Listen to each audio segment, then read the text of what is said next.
In this video, the team led by Lagena, metal detection specialist Gary Drayton, and archaeologist Fiona Steele investigates a mysterious stone foundation on Lot 5 on the western side of Oak Island. The team has been working on the discovery for 2 years and has discovered a number of clues that point to it possibly being related to the mystery surrounding Oak Island. The discoveries include iron tools connected to Sir William Phipps, an English politician from the 17th century who plotted with a high-ranking Freemason named Andrew Belcher to bury a massive cache of Spanish silver and gold on Oak Island in 1687. Gary is permitted to identify possible metal targets in the Lot 5 feature, which has grown 2 to 3 times in size from when it first appeared.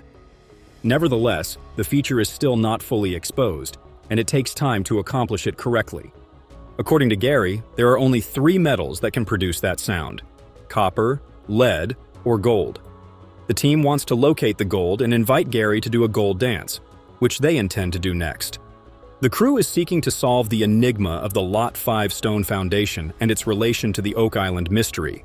They are excavating and calling back for additional exploration when the pit is nearly finished. They are also looking into a non-ferrous target discovered on Lot 5, which lies on the island's western edge. Jack Begley, Craig Tester, and El Nian are searching for an elaborate copper button that might provide information about the feature's inventor, the brick building in the swamp, and perhaps even the money pit. The group is eager to hear Emma Culligan's scientific evaluation of the button since they think it's rather special. X-ray fluorescence mapping creates a 2-dimensional image that highlights an object's finer details and can assist in determining when it may have been generated by using highly concentrated X-ray radiation to assign colors to individual elements on the surface of artifacts. The button features an elaborate floral design within and has an English flavor to it. Gary thinks it might be a fine jacket button or a cuff button, but its modest size suggests it might be from the late 1600s. The button's worn look complements Sir William's fingers, and the outer ring seems to have a design on it. The team is searching for a unique button near the rounded stone foundation on Lot 5 and its connection to Sir William Phipps. They are also working on a speculative date for the button and are thrilled about the possibility of discovering a deep story in the button's creation and how it made its way to the island. They hope to return after the button is discovered and its connection to Sir William Phipps. King James II of England ordered Sir William Phipps to carry out 2 salvage operations of the sunken Spanish treasure galleon near the Dominican Republic in 1687. But Phipps and his assistant Captain Andrew Belcher delivered less than half of the silver and gold treasure listed on the ship's manifest. Some of the treasure was secreted to Oak Island, according to 32nd Degree Freemason. The team believes the feature may be much in to search for additional metals. In order to examine the Eye of the Swamp and its potential connection to the 2 artificial features, Bobby Dazzlers and Top Pocket discoveries are used.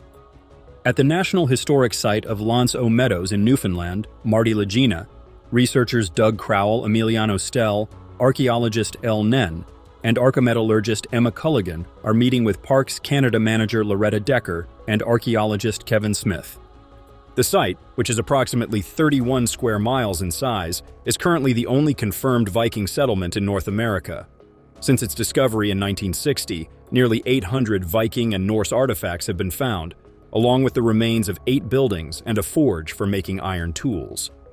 L'Anse aux Meadows is the first evidence of European presence in North America, with the Norse arriving from Greenland around 1,000 years ago.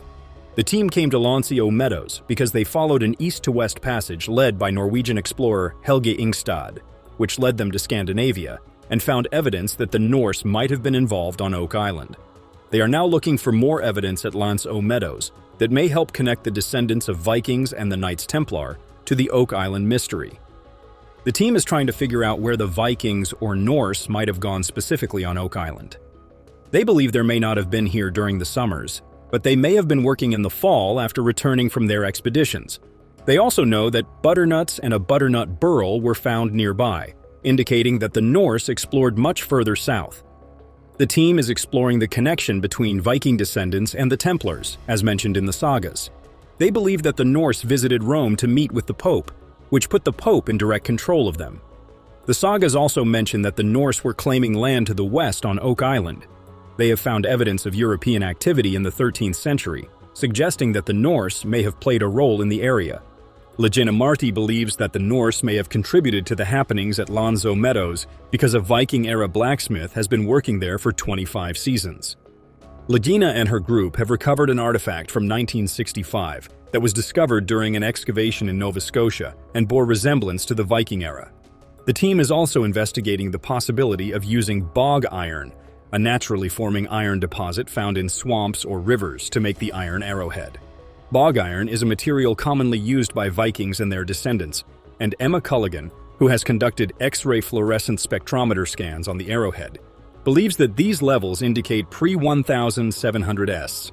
This could support the other dates from their other findings on the island in a medieval context and help prove that the artifact is of Scandinavian origin. The team is eager to gather data on bog iron and compare Oak Island artifacts to potential bog iron.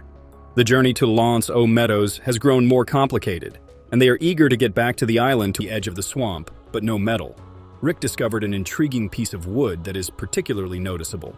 The survey stake is from this corner and is perhaps 10 feet deep. It resembles the stakes we discovered in the cobble route.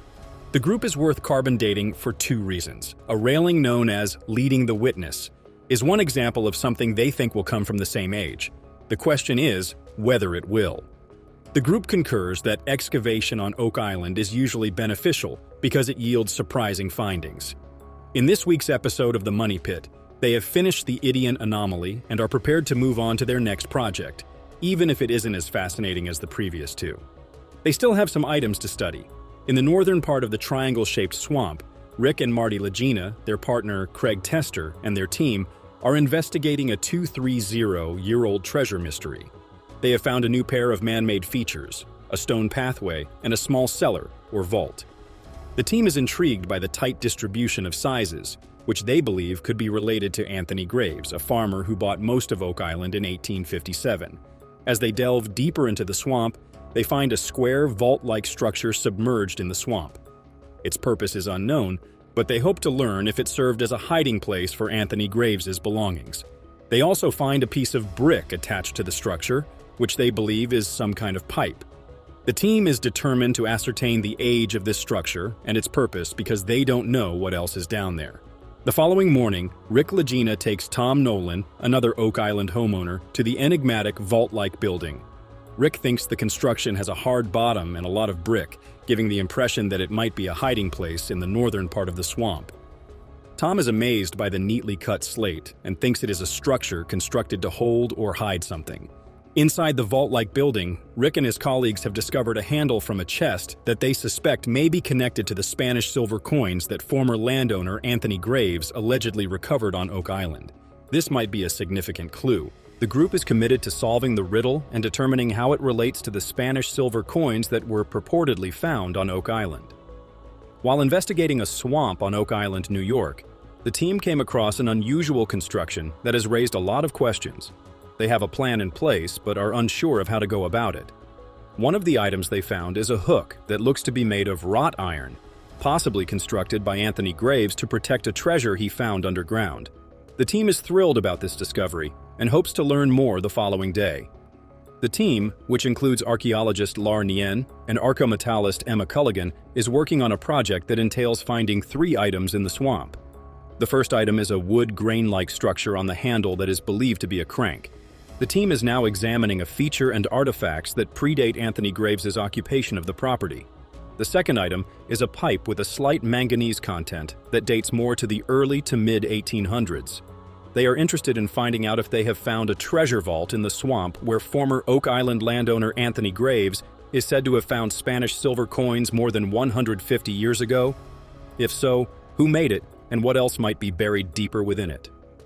The team thinks that because Anthony Graves paid for his goods with Spanish coins, the feature's goal is connected to him. They are committed to carrying out more research and finding additional hints on the building's background. The group is committed to learning more and uncovering additional hints regarding the swamp's past and future.